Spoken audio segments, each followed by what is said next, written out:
Hi, welcome back.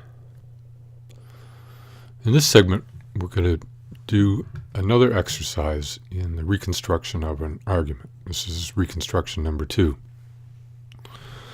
And as you'll remember from the previous one, what we're going to look at is some of the arguments made in the case of the Queen versus David Harold Eastman. That decision can be found at this link, and this is a article. This is the address for an article that discusses some of the details of the case. And as it says here, the highest ranking police officer in Australia to be murdered, Assistant Commissioner Colin Winchester, was shot twice in the head at point blank range as he was stepping from his car outside his Deakin home in the ACT at about 9:15 p.m. on January 10, 1989.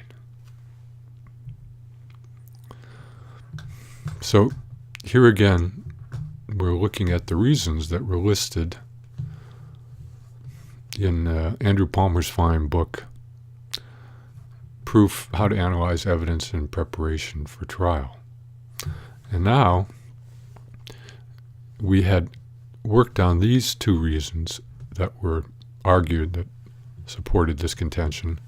In this example, we're going to work on these three, what are called reasons here,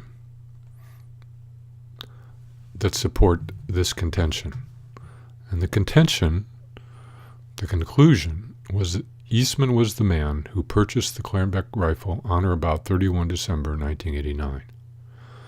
So to construct this into a clear logical argument, the first thing we do is make some space here, create your tray, and we move the conclusion over here, and 1, 2, 3, and the 3 sentences. Then we turn the conclusion into our typical format. Here we have Eastman as the subject, and the predicate was the man who purchased the Clarenbeck rifle on or about 31 December 1989. So we're going to have to see how to place these components into the logic bridge template in order to make the reasoning clear. Remember, as I've said in the past, as you develop in your skill, thinking in terms of logic as a connection of the predicate phrases as stepping stones gets you right to the heart of how the premises are connected. So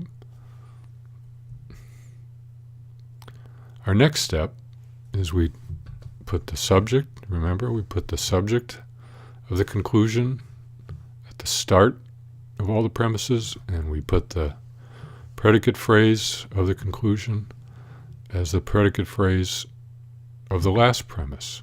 Now, we don't know the before, but we're filling out the form and we fill in the bottom. We may not use all of them. Sometimes you may need more, and then you might have to start with a bigger form. So again, now we look at what were called the 3 reasons, knowing that we're going to have to start the line of reasoning with the word Eastman. So when we look in this first premise here, what they call a reason, we just take that meaning and translate it into a predicate that fits with a sentence starting with the name Eastman. So here we've translated into this premise: a blue Japanese vehicle similar to Eastman's car was parked in a street near to Clarenbeck's house on 31 December 1988. And since we're going to need to start the sentence with Eastman, we've just rearranged the wording, and now we have Eastman owned a blue Japanese vehicle that was similar to a car that was parked in a street near to Clarenbeck's house on 31 December 1989. Then we go to what was called the second reason. Eastman's car was parked in a street near to Clarenbeck's house on 31 December 1988. So we're searching for the predicate phrase out of that's going to connect in the line of reasoning. So from that sentence, we can translate it into Eastman had his car parked in a street near to Clarenbeck's house on 31 December 1989. The last one doesn't really take any rearranging. It says Eastman visited Clarenbeck's house on 31 December 1988. And so we have here, remember, Eastman is up at the start of our line of reasoning, visited Clarenbeck's house on 31 December 1989. So we've taken, the premises that were provided, and we've extracted the information, the meaning from it, and structured it into predicates that can fit within our logic bridge. So we start with the first one, and we put it up here. Eastman owned a blue Japanese vehicle that was similar to a car that was parked in a street near to Clarenbeck's house on 31 December 1989. Next one is, had his car parked in a street near to Clarenbeck's house on 31 December 1989. And the third one fits in, visited Clarenbeck's house on 31 December 1989. So the order you put them in is determined by the real-world experience of how things happen. So here, if we say Eastman owned the car that was similar, then you might conclude that he had his car parked in the street at this time. Well, then you might conclude that he visited the house.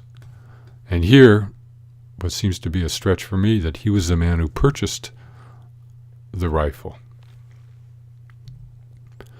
And similarly now, we create the matching, moving the predicate of one sentence to the subject of the next premise. Continue making this linkage and this linkage.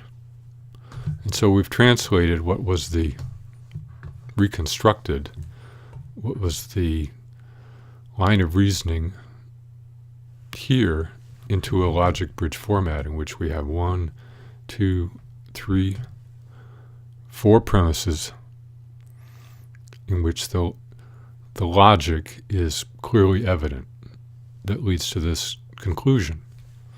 Remember, here again, we're not making the argument that any of these individual premises are true or not true or what degree they are. We're focused on taking the evidence and putting it into a format in which the logic is clearly evident. Thank you.